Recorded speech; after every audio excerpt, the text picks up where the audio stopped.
The ocean looks calm from above, quiet, endless, beautiful. But hundreds of feet below the surface, where sunlight disappears and pressure can crush steel, another world exists. A world where 130 men live trapped inside a narrow metal tube for 8 long months.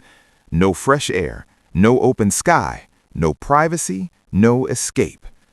Imagine waking up every day surrounded by walls so close you can touch them with both hands. Imagine hearing the same engines, smelling the same air, seeing the same faces, day after day, month after month. One mistake could flood the vessel. One fire could turn it into a grave. One system failure could steal every breath inside. Yet this is not fiction. This is life inside a submarine. For many people, submarines look powerful from movies and documentaries. Silent machines gliding through dark water, armed with advanced weapons and secret technology. But what most people never see is the human cost of surviving inside one. Because while the submarine may look like a weapon from the outside, for the crew inside, it becomes their entire universe. And the biggest question is this: how do 130 men survive 8 months underwater without losing their minds, their health, or their hope? The answer is more shocking than most people realize. A submarine is not built for comfort. It is built for war, stealth, and survival. Every inch of space matters. Every hallway is narrow. Every room is crowded. Pipes run across ceilings. Machinery fills corners. Beds are stacked tightly like shelves. There is no wasted space because every part of the vessel has a purpose. Now, picture placing 130 people inside that space. That means sailors eat there, sleep there, work there, train there, and deal with stress there. There is no stepping outside for air, no walk around the block, no quiet drive alone. Once the hatch closes and the submarine dives, the world above becomes unreachable. And that's when the real challenge begins. Sleeping is one of the hardest parts of submarine life. Many people think exhaustion would make sleep easy, but inside a submarine, rest can become a battle. Lights, alarms, footsteps, machinery noise, and rotating duties never fully stop. Time itself feels strange because there is no sunrise or sunset. Some submarines use a system called hot bunking. That means one bed may be shared by multiple sailors working different shifts. When one man gets up for duty, another climbs into the same still warm bunk. Think about that for a second. Your bed is not really your bed. Your sleep is scheduled. Your dreams are squeezed between alarms and responsibilities. But here's the twist. Sleep is not just about rest in a submarine. It is about mental survival. Without proper sleep, mistakes happen, and underwater, mistakes can kill.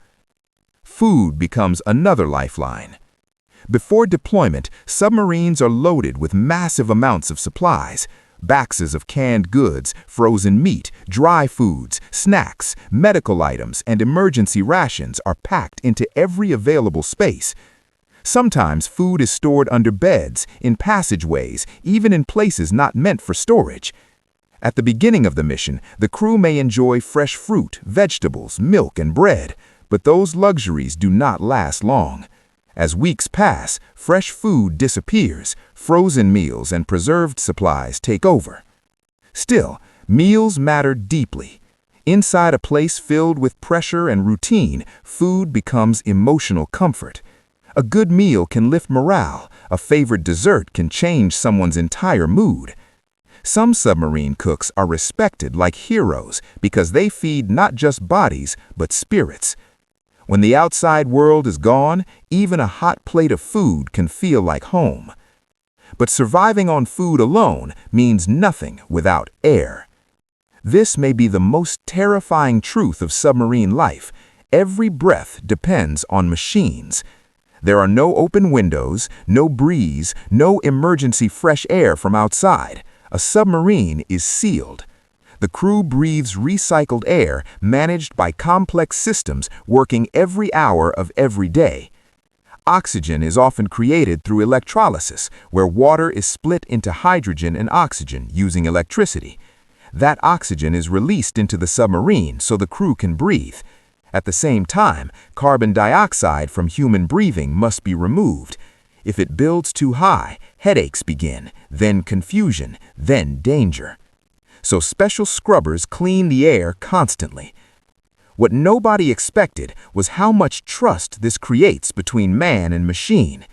Every sailor knows that invisible systems above the ceiling and behind walls are keeping them alive. They cannot see those systems working, they simply believe they are.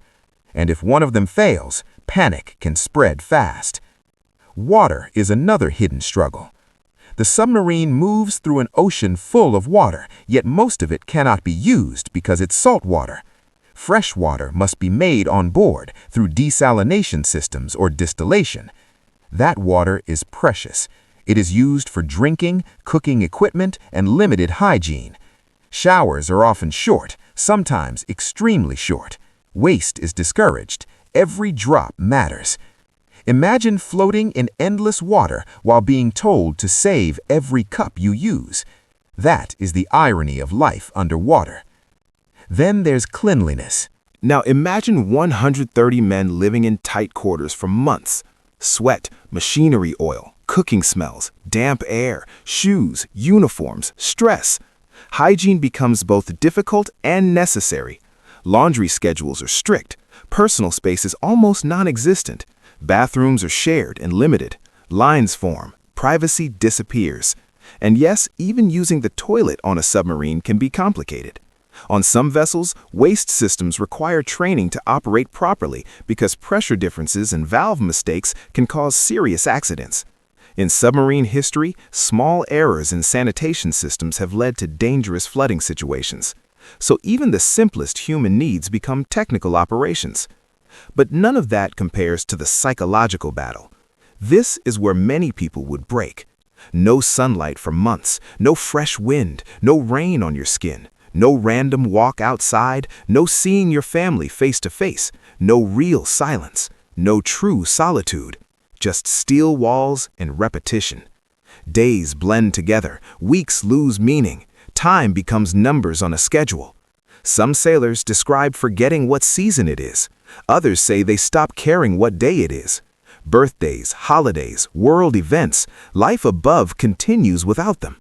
And deep inside, loneliness can hit hardest at the strangest moments. A smell that reminds someone of home, a song heard in the mess hall, a photo tucked inside a locker, a letter read for the 10th time. That is when the distance feels real. So how do they stay sane? Routine. Routine becomes medicine. Every day is structured with watches, drills, meals, maintenance, cleaning, training, and exercise. Even small tasks help the mind stay focused. Idle time can become dangerous because boredom often invites anxiety. Some submarines carry workout equipment like bikes, weights, or resistance bands. Space is tight, but movement matters. Exercise helps the body and clears stress. Entertainment matters too.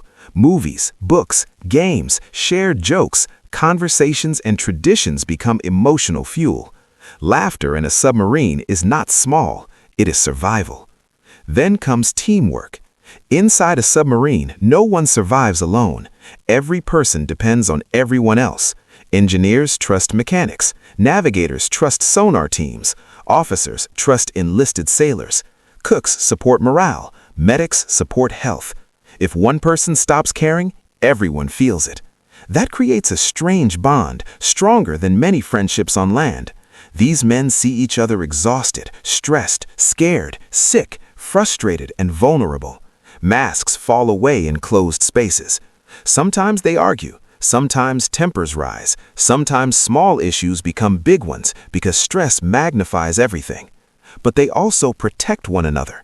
Because when you're hundreds of feet underwater, your crew is not just your coworkers, they're your family.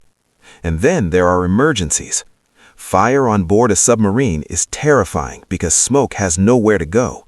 Flooding can be catastrophic. Mechanical failures demand immediate response. Even small issues can escalate quickly.